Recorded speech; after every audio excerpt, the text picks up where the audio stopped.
What's going on, guys? BossUp6 here, back to your video, and today I have a different kind of review series I want to do on my channel.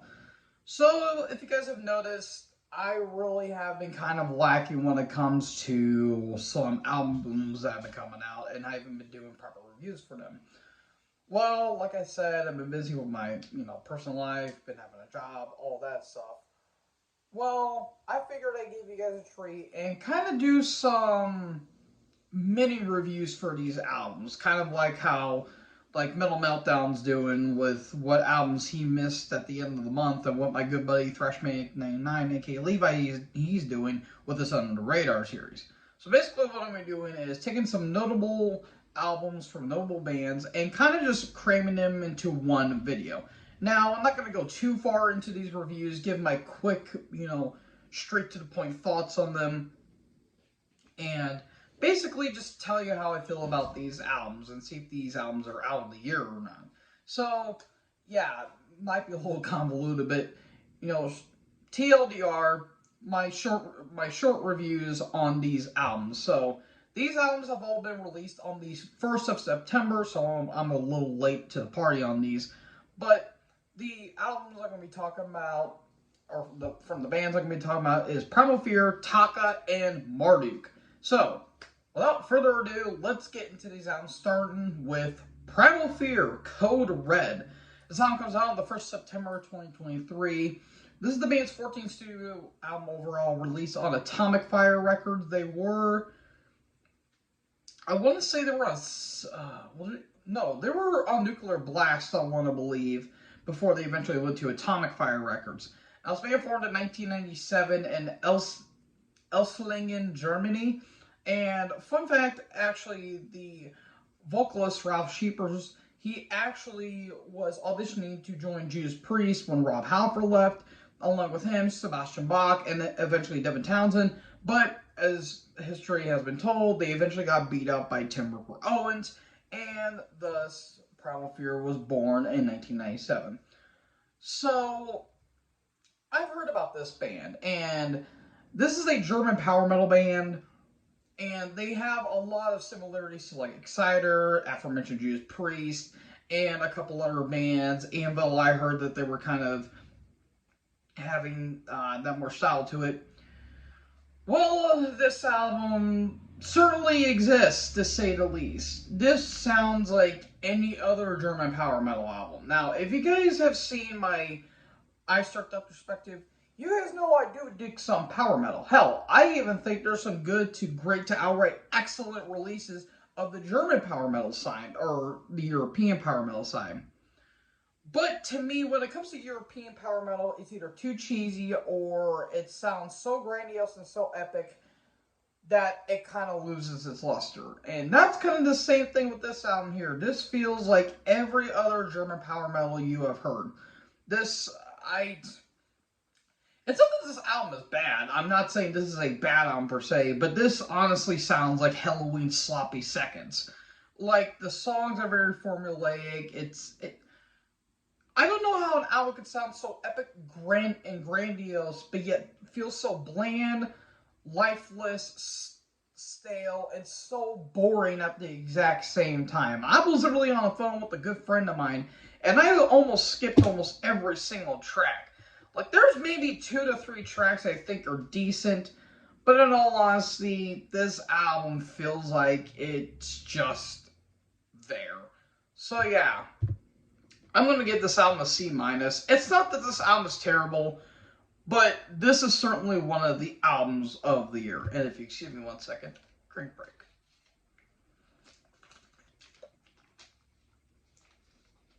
So anywho, up next, we have Taka, Et Hav av Avsted, which translates to A Sea of Distance.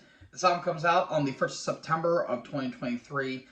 Now, this is a one-man black metal project, and technically this band, quote-unquote, or this project formed in Bergen, Norway in 1993 under a different name named Thule, but eventually went to Taka, which means fog in Norwegian, and this is the band's 8th album studio album overall, and this was released on Dark Essence Records.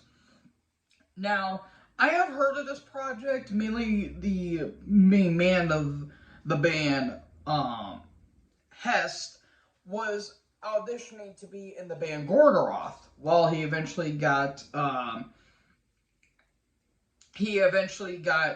overtaken by Otto of Triumphal fame, and I've always heard of this band. This is a known underground project, though it's become a little known because apparently the frontman Hest has been having some controversy because I think a while back he got arrested for some and then eventually got released.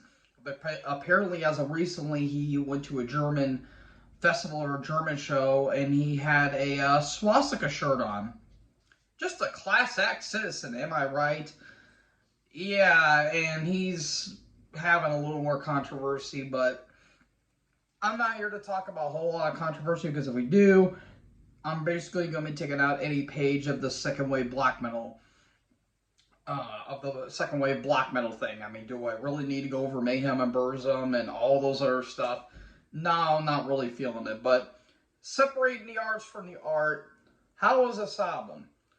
This is one of the best black metal albums I've heard this year. Like, this and maybe a couple other black metal albums was probably tied for my favorite black metal album of the year because it's tied between this and Slaved and probably the new Shooter album for probably the best black metal album of the year because this is terrific. This is amazing craft work from Taka here, and just every track. It's 4 tracks. It's all over 5 minutes. A couple of them are over, all except for one's over 10. But it doesn't overstay its welcome. Like, I feel like it's structured well. The songs are perfectly crafted. It's timed well. It's well paced. And while production is a bit thin, I think it sounds flat out fantastic. And all these tracks, I think, are just flat out excellent. Like the opening track, which translates to "This wind-swept ruin of a bridge." That is just phenomenal stuff. And the closing track, "A Monster of a Knife," just flat, just amazing work. You get your moments of Dark Throne, a little bit of Immortal Throne in there, maybe a little bit of Mayhem, but you also have some different dynamics. Like you get some Wolves of the Throne Room style, and you also have a little bit of black gaze, like black and shoegaze, but it's nothing like Death Heaven or any of that. It sounds like Alcest, and I've even heard some notable comparisons to Spirit Possession, and I can kind of hear that too, because from top to bottom, these songs are just flat out excellent. Like, I love every track on this album, and it's a epic, dark, grim, cold, bleak, in a way, journey where it doesn't overstay its welcome and it doesn't feel like background noise. Like, it feels like you're just wandering through a bunch of snow and you're just taking in all this coldness. Like, basically you're living in Antarctica in a way. Like, this album from top to bottom is damn near perfect. I'm going to give this an A. This is one of the best albums I've heard this year, and maybe aside from the new Hellripper album, this may be the best one-man album of the entire year. Like, if Hellripper's album didn't happen, this would have been the best one-man album of the year in my personal opinion, because this was just flat out terrific from start to finish. I recommend every single track.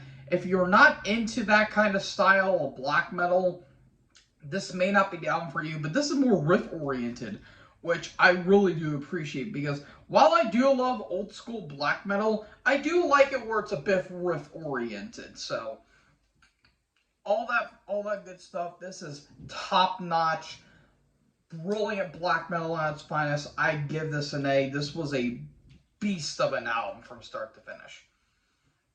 And finally, we have Marduk, Memento Mori, not to be confused with the Depeche Mode album of the same name and the same song that Lamb of God did.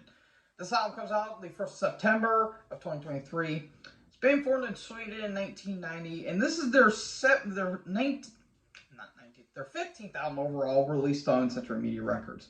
Now, if you guys saw my last collection update, I did get their album Le Grand Dance Macabre from 2001, I think, and where that album talked about the themes of death and all that stuff.